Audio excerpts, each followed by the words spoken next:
Hello everybody, my name is Ashwani Sharma and this is your daily guidance program 3.0 for SSC JEE 2024 preparation.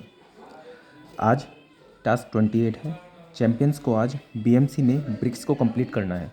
आपकी approach क्या होनी चाहिए अगर आप एक नए चैप्टर को पढ़ रहे हो? पहली बात तो दिमाग से निकालो कि ये बिल्कुल नया है आपके लिए। एटलीस्ट अपनी ग्रेजुएशन में या फिर आपने जो डिप्लोमा किया है उसमें आपने इसको पढ़ा ही होगा, एटलीस्ट देखा तो होगा। बाकी बिल्कुल प्रैक्टिकल चीज़ है, तो ऐसा नहीं सोचना है आपको कि जस्ट चैप्टर मैंने भी देखा है, आज तक मैंने कभी इसके बारे में नहीं पढ़ा था और इसको तो पढ़ने में मैं 10 दिन से कम नहीं लगाऊंगा।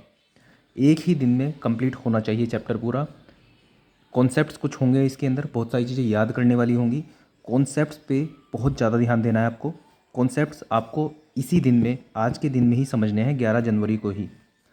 लेकिन कुछ फैक्ट्स होंगे जैसे इसकी क्या क्या स्ट्रेंथ होती है, कितना परसेंटेज पानी ये एब्जॉर्ब कर सकता है लिमिटेशन में, या फिर क्या क्या कंपोनेंट्स हैं, क्या क्या वर्क है उनका। तो कुछ फैक्ट्स ऐसे होंगे जो आपको पहली बार में पढ़ तो लेने हैं, याद नहीं भी होंगे तब भी कोई दिक्कत नहीं है, लेकिन आप इनके नोट्स बना लोगे, शॉर्ट नोट्स बना लोगे। बाकी नोट्स तो आपके पास होंगे ही, नहीं होंगे तो मैंने टेलीग्राम चैनल 10 व्हील बंदा पर अपलोड कर दिए हैं, बाकी इस वीडियो के डिस्क्रिप्शन सेक्शन में भी आपको मिल जाएंगे। अप्रोच क्या रहेगी? आज आप मान लो पहली बार ब्रिक्स पढ़ने जा रहे हो, तो आपकी अप्रोच ये रहेगी कि आज इसी दिन में मैं ब्रिक्स को पूरा कंप्लीट करूँगा। अब इस चैप्टर में कई जगह आपको ऐसा भी देखने को मिलेगा कि एक ही चीज़ को पढ़ने में आपने 1 घंटा लगा दिया, तो ऐसा नहीं करना है आपको। जहाँ पर आपको ऐसा लग रहा है कि इस टॉपिक को समझने में, पढ़ने में मुझे बहुत टाइम लग रहा है, तो उससे आगे बढ़ना। आपकी अप्रोच ये होनी चाहिए कि आज के दिन में ही आप ब्रिक्स को शुरू से लेकर आखिर तक कंप्लीट करोगे। जैसे ब्रिक्स के अंदर 10 पॉइंट है पढ़ने वाले, मान लेते हैं, तो मान लो आपको सेकंड पॉइंट में, फोर्थ पॉइंट में, सेवन्थ पॉइंट में, एट्थ पॉइंट में दिक्कत आ रही है, तो इन 4 पॉइंट की वजह से आपको बाकी के जो 6 पॉइंट हैं उनको मिस नहीं करना है।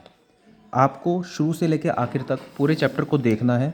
इसके अंदर से आप जितनी चीज़ें निकाल सको, जितनी समराइज़ कर सको, जितने एक्सट्रैक्ट कर सको इस चैप्टर में से नॉलेज, आपको उतनी निकाल लेनी है। और जो नहीं आ रही है उस पर स्टार मार्क कर देना है कि आप उसको दोबारा से पढ़ोगे। दूसरी बात, फैक्ट्स नहीं होंगे पहली बारी में याद। फैक्ट्स बार बार पढ़ोगे तब याद होंगे, और एक बार याद हो गए फिर से नहीं पढ़ोगे तो फिर से भूल जाओगे। आज के टाइम पर मैं बहुत सारे फैक्ट्स भूल चुका हूँ, लेकिन फिर से पढ़ूंगा, याद आ जाएंगे। फैक्ट्स को तो बार बार पढ़ना ही पड़ेगा।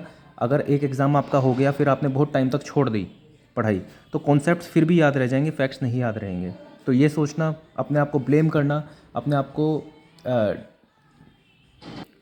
नीचा दिखाना बंद करो कि मुझे तो कोई चीज़ याद नहीं रहती, या फिर फैक्ट्स मुझे याद नहीं रहते। फैक्ट्स किसी को याद नहीं रहते, किसी किसी को याद रहते हैं, वो एक अलग बात है। आपको बार बार पढ़ना ही पड़ेगा ताकि आपको हमेशा याद रहें, एटलीस्ट अपने एग्ज़ाम देने तक तो याद रहें। तो आपको ब्रिक्स का आज पूरा चैप्टर पढ़ना है। इसके अंदर कुछ चीज़ें ऐसी होंगी जैसे मैन्युफैक्चरिंग ऑफ ब्रिक। अब उसके अंदर अलग अलग मेथड हैं, तो आपको पूरे मेथड एक बार रीडिंग लगाना चाहो तो लगा लो, लेकिन ऐसा नहीं है कि आप उसको बहुत समझ के कर रहे हो। फोकस रखना है कॉन्सेप्ट्स पे, कुछ फैक्ट्स पे।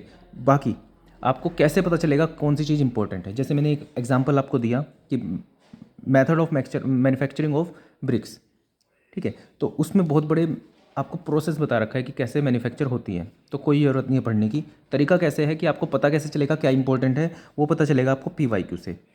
ESC, YCT, SSC तीनों के ही क्वेश्चंस आपको करने हैं। अब सभी क्वेश्चन आप नहीं कर पाओगे, ब्रिक्स चैप्टर के बहुत क्वेश्चन हैं इसके अंदर, तो आपको सैंपल लेना है। ESC के कुछ क्वेश्चन करने हैं, YCT के कुछ क्वेश्चन करने हैं, SSC के कुछ क्वेश्चन करने हैं। इससे आपको आइडिया लगेगा इस चैप्टर में क्या इंपॉर्टेंट है। मतलब पहली रीडिंग तो आपकी ब्रिक्स के पूरे चैप्टर की होनी चाहिए। जो चीज़ नहीं आ रही है उसे छोड़ो, आपको पूरा शुरू से लेकर आखिर तक देखना है। जितनी चीज़ें आप इसके अंदर से निकाल सको निकाल लेना। उसके बाद क्वेश्चंस प्रैक्टिस करना, और फिर से वापस से इन क्वेश्चन से आपको थोड़ा आइडिया लगेगा कि दोबारा से जब आपको पढ़ना है तो आपको क्या क्या चीज़ें उठानी है उसमें से। तो चैम्पियंस का आज वर्क सिर्फ इतना है कि BMC में आपको ब्रिक्स करना है, पूरा दिन मिलेगा। बहुत होता है कि आप एक चैप्टर कंप्लीट कर लो। इसी के साथ आप अगर जो मान लो कोई ऑनलाइन कोर्स कर रहे हो, तो उसमें भी अगर आपकी ब्रिक्स की कोई वीडियो है तो ब्रिक्स की वीडियो भी देख सकते हो, ठीक है। इतना टाइम है आपके पास कि आप उसको देख सको और फिर आप क्वेश्चन भी प्रैक्टिस कर सको। तो एक्सक्यूज़ कोई भी नहीं होना चाहिए कि एक दिन में चैप्टर कैसे ख़त्म होगा, मैं तो पहली बार पढ़ रहा हूँ। सब एक्सक्यूज़ हैं, हो जाएगा, करोगे तो हो जाएगा, ठीक है। इसके साथ साथ रीजनिंग में आपको अरिथमेटिक रीजनिंग, मैथमेटिकल ऑपरेशन और मिरर या फिर वाटर इमेज के क्वेश्चन प्रैक्टिस करने हैं। 1 घंटा 45 मिनट से 1 घंटा आपको प्रैक्टिस करना है इन क्वेश्चंस को। रीजनिंग को अभी से करते हुए चलोगे तो 50 में से 45 प्लस मार्क्स आ जाएंगे, बड़े आराम से आ जाएंगे। बहुत टाइम है, डेली प्रैक्टिस करोगे तो हो जाएगा। भले ही आप आज 0 से स्टार्ट कर रहे हो रीजनिंग, लेकिन 5 महीने में इतना हो जाएगा कि 45 प्लस मार्क्स तो 100% आपके आ जाएंगे, भले ही कितना टफ पेपर हो। और 45 मिनट से ज़्यादा नहीं लगेंगे आपको पूरा पेपर सोल्व करने में रीजनिंग का। लेजेंड्स का वर्क थोड़ा सा ज़्यादा होगा, उनको ये चैंपियंस के वर्क्स के साथ साथ टेक्निकल पैकेज करना है। 30 अक्टूबर 2020 मॉर्निंग का एसएससी जेई का PYQ ये आपको करना है 1 क्वेश्चन से 100 क्वेश्चन तक, और ये आपको करना ही है। जो चैंपियंस हैं अब उनको ये स्टार्ट कर देना है। लेजेंड्स तो करते ही आ रहे होंगे ये काम, लेकिन चैंपियंस के सोम, FM, BMC और सोइल के काफ़ी चैप्टर्स हो चुके हैं, तो अब आप स्टार्ट कर दो इसको करना। काफ़ी सारे क्वेश्चन आपको नहीं होंगे आपसे, जो कि सर्वे के होंगे, ट्रांसपोर्ट के होंगे, लेकिन आप एटलीस्ट उन क्वेश्चंस को देखोगे। नहीं भी आते होंगे, आप क्वेश्चंस देखोगे ना, तो जब आप पढ़ने लगोगे, जब मैं आपको सर्वे, ट्रांसपोर्ट का वर्क दूंगा करने के लिए, तब आप डिसाइड कर पाओगे जो आप वर्क कर रहे हो, जो आप चैप्टर पढ़ रहे हो, कि उसमें से क्या चीज़ इंपॉर्टेंट है, तो आपका बेस ही बनाएगा। तो आपको टेक्निकल पैकेज करना है, मतलब चैंपियंस और लेजेंड्स को हर एक काम करना है अब मैं जो आपको दूंगा। तो ये आपका आज का टास्क है जो कि आपको कंप्लीट करना है। आज मैं ये पोस्ट के ज़रिए देना चाहता था वैसे टॉपिक को, लेकिन मैंने वीडियो बना दी थोड़ा सा टाइम निकाल के, क्योंकि ये थोड़ा समझाना पड़ता मुझे। तो आगे से अगर मैं कोई टॉपिक दूँ तो समझ लेना कि किस तरह से आपको क्या अप्रोच होनी चाहिए आपकी पढ़ने के लिए। तो आज की वीडियो के लिए इतना ही। That's all for this video. Thank you.